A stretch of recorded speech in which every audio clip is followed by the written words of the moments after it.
हस्त मुद्रा विज्ञान माने पाल्मिस्ट्री हमनी के सत्य सनातन धर्म के जीव पर गहरा रिसर्च करे होला ऋषि लोगन के बगल से करल गल एगो खोज है। अपन जीव के आर जस्ती बढ़ियाई करे खातिर कोनो भी व्यक्ति ई मुद्रा के प्रयोग सकी जा करे। सब कोई के नमस्ते और प्रणाम। ज्ञान विज्ञान कार्यक्रम में आप सब लोगन के शानदार स्वागत बाती। आज हमने बात करब जा हस्त मुद्रा विज्ञान के बारे में। जी हाँ, ओकर पाछे कौन कौन प्रकार के बेनिफिट्स बाते, ओकर साइंटिफिक सिग्निफिकेंस का है, ई सब हस्त मुद्रा के करला से एगो व्यक्ति के देह में कौन प्रकार के लाभ और विकास होवेला। आज यही वैज्ञानिक विषय पर बात करब जा आर जस्ती जानकारी हासिल करब जा। भारत के महान योग गुरु लोगन के बगल से हजारों बरिस अगारीवे से मुद्रा विज्ञान के निर्माण हो गल रहल। अनुभव और कठिन तपस्या से ई सब संभव हो रहल। योग के ई महान परंपरा में गौतम बुद्ध और भगवान महावीर जैसन महान तपस्वी शामिल रहलन जा। जब आप महात्मा बुद्ध के प्रतिमा देखब जा त हमेशा उनकर हाथ एगो विशेष मुद्रा में रहेला। हाथ के ऐसन स्थिति के योग विज्ञान में हस्त मुद्रा बोलल जाला, जेकरा अंग्रेजी में हैंड जेस्चर्स कहिला जा।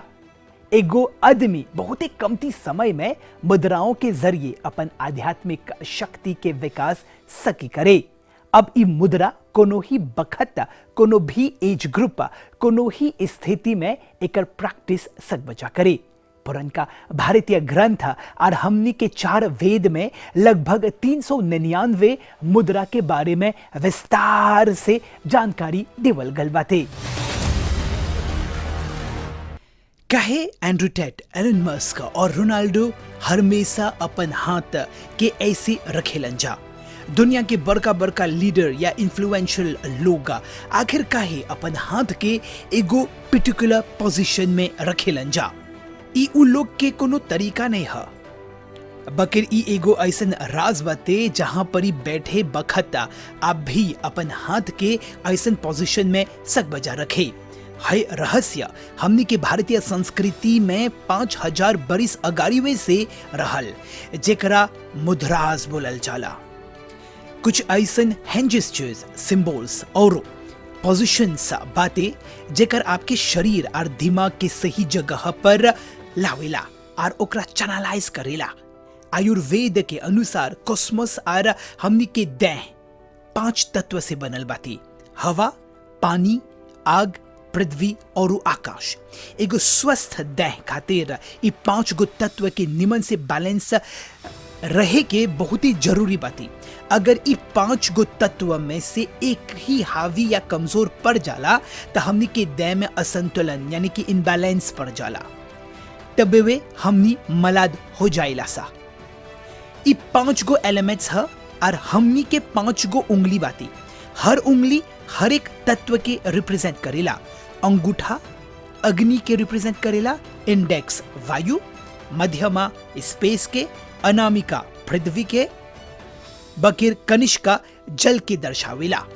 जब आप मुद्रा के माध्यम से अपन उंगली के एगो रूप देब त आपके 5 तत्व संतुलित रहेलन, जेमे आपकी फोकस सकी बने रहे।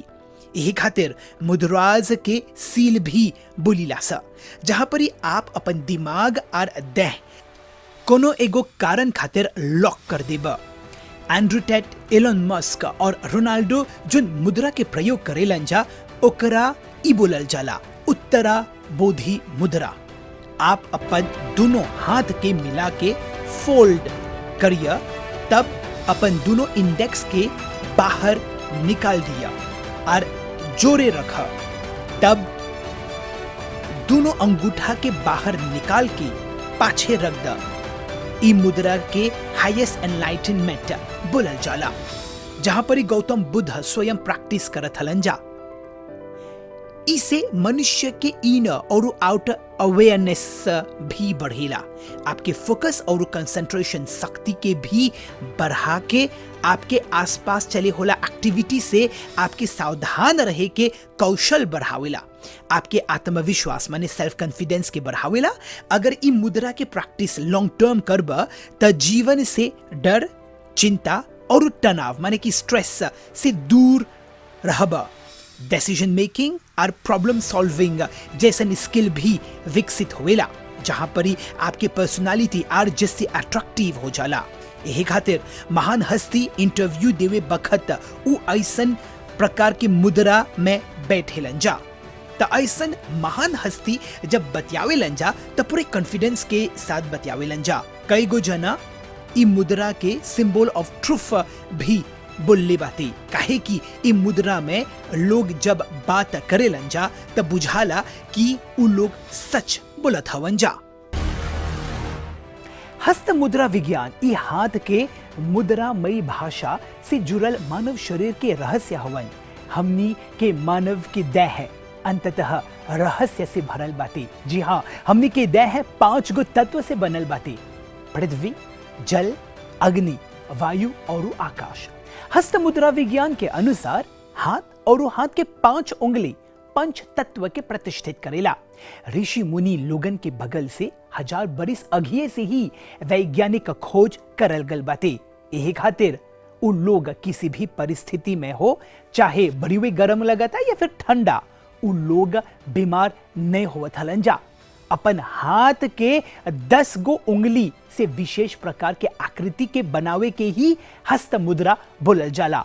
उंगली में 5 गो तत्व बातें, जैसे कि अंगूठा में अग्नि तत्व बातें, तर्जनी उंगली में वायु तत्व, मध्यमा उंगली में आकाश तत्व, अनामिका में पृथ्वी तत्व और कनिष्का उंगली में जल तत्व बातें। उंगली के 5 वर्ग से अलग अलग विद्युत धारा माने कि इलेक्ट्रिक करंट प्रवाहित होवेला। हाकिनी मुद्रा। हाकिनी मुद्रा ढेर गो जना प्रैक्टिस करेलन जा। ई मुद्रा करे खातिर आपके अपन चेस्ट के सामने रखे के चाहिए, जहां पर ही दोनों हाथ एक दूसरे से चिपके के रहे के चाहिए। तब 3 गो लंबा सांस लेवे के चाहिए। आपके खाली फिंगर टिप्स एक दूसरे से छुए के चाहिए। खाली फिंगर टिप्स से ई प्रेशर के महसूस करे के चाहिए। हाकिनी हिंदू देवी हाकिनी से ई मुद्रा के नाम देवल गल रहल। संस्कृत में हाकिनी के सत्ता माने के राज, पावर बोलल जाला। आयुर्वेद के अनुसार हाकिनी मुद्रा के करला से इंसान के अपन मन के नियंत्रित करे के शक्ति मिलेला। और अगर वैज्ञानिक दृष्टि से देखबा तो हमनी के उंगली में 3000 से जस्ती मैकेनो रिसेप्टर्स बाती, जे हमनी के दिमाग के एक तरह के हाईवे के काम करेला, जे न्यूरॉन्स के जरिए अलग अलग प्रकार के सिग्नल भेजेला। आपके ई उंगली के मैकेनो रिसेप्टर्स और न्यूरॉन कनेक्शन के प्रयोग के करला से आप ई मुद्रा सक बजा करे, जहां पर ही आपके दिमागी शक्ति भी बढ़ेला, जे आपके ढेर गो फायदा मिली। आपकी स्मरण शक्ति माने कि मेमोरी पावर आर जस्ती से बूस्टअप हो जाला, दिमाग एनर्जाइज हो जाला, क्लैरिटी और क्रिएटिविटी माने कि स्पष्टता और रचनात्मकता के भी विकास होवेला।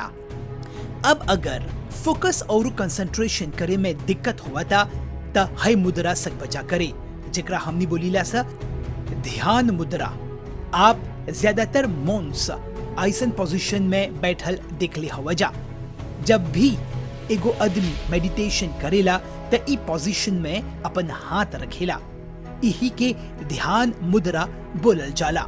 आपके दायां हाथ आपके बाएं हाथ के ऊपर रहे के चाहिए। ई मुद्रा से आपको डीप मेडिटेटिव स्टेट माने गहन ध्यान स्थिति में लेके जाला। ई मुद्रा से दिमाग शांत रहेला, कंसंट्रेशन भी बढ़ेला, कपार में अकच बकच सोच नहीं आवेला।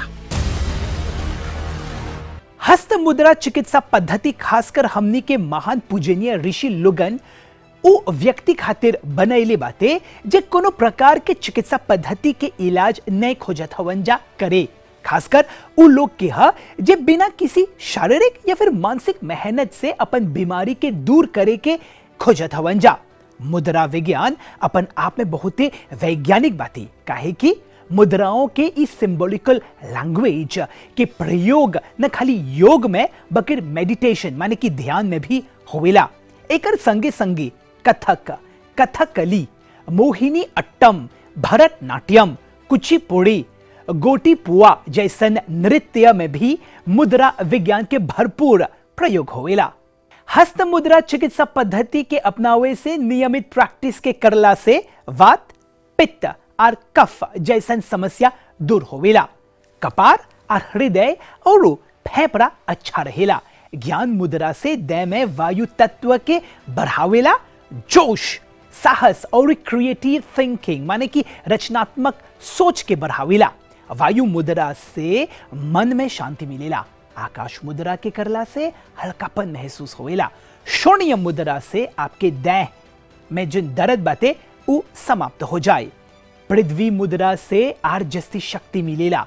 सूर्य मुद्रा से वेट लॉस होवेला। वरुण मुद्रा के करला से हार्मोन संतुलित रहेला।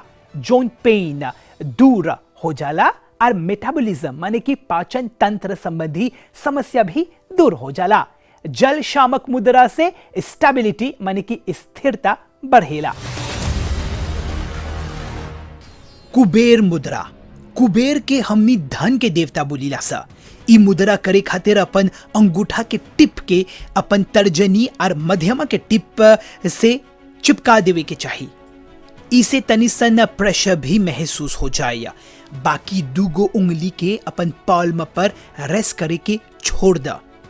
अगर आप हर रोज की 10 से 15 मिनट ले हई मुद्रा करब त लॉन्ग टर्म में ढेर गो फायदा मिली। इसे रक्त संचार माने कि ब्लड सर्कुलेशन में सुधार आवेला।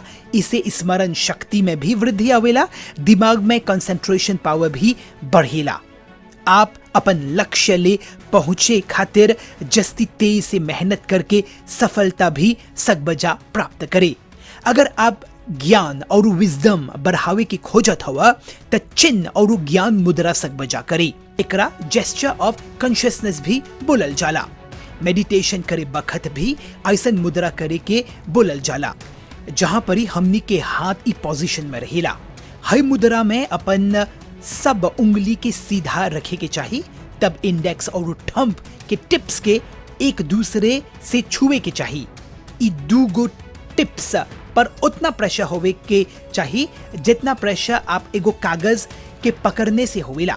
संस्कृत में चिन्ह के कॉन्शियसनेस बोलल जाला और ज्ञान के मतलब है नॉलेज। ई मुद्रा के दौरान हमनी के अखिल बुद्धि एकदम कॉन्शियस स्थिति में रहेला। ई आपके हवा और अग्नि तत्व के एक करके आपके अवेयरनेस माने जागरूकता के आर जस्ती बढ़ावेला। स मुद्रा एकरा करे के अपन हाथ के सीधा करके अपन अंगूठा के लेके अपन कनिष्का उंगली लगे रख द। तब बाकी के उंगली के अपन अंगूठा के ऊपर रख द। जब भी सांस लेब त ऐसने वे अपन उंगली के बंद करे के चाहिए। अब जैसे जैसे सांस छोड़ब त अपन उंगली के खोलते जाइब। 15 मिनट ले हाई प्रोसेस के प्रैक्टिस करते जाइए। ऐसे मुद्रा के करला से आपके भीतरे के डर दूर हो जाए। हाई एक्सरसाइज के कम से कम 7 हलाले करे के चाहिए।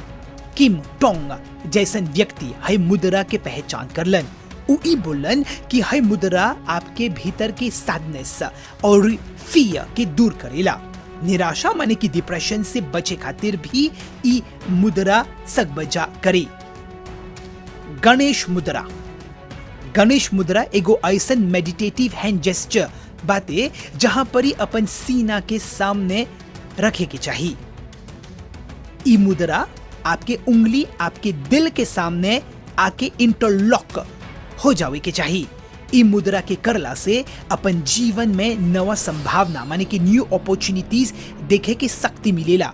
एकरा ऑब्स्टेकल रिमूवर मुद्रा भी बोलल जाला। गणेश मुद्रा के दौरान आपके सब कंसंट्रेशन आपके देह के सेंटर माने कि केंद्र में आवेला। इसे आपके हार्ट माने कि दिल चक्र के जागृत करेला। हस्त मुद्रा विज्ञान अपन आप में बहुत ही दिलचस्प विषय बाते। मुद्रा चिकित्सा पद्धति से मनुष्य के कौन कौन लाभ मिलेला आज हमने सीख ली सा। मुद्रा विज्ञान बहुत ही विराट विषय बाते जेमे एकेवे कार्यक्रम में सब कुछ समेट के हमनी नए सकब्जा दिखावे। आज हमनी खाली हस्त मुद्रा विज्ञान से जुड़ल लाभ के बारे में दिखाई लीजा। तो एकरे संगे हमनी के ज्ञान विज्ञान कार्यक्रम समाप्त हुआ था। आवत बुध के एगो दूसरा ऐसन प्रकार के ज्ञानवर्धक विषय लेके आवब जा। तबले अभी उदय के बगल से सब कोई के नमस्ते और प्रणाम।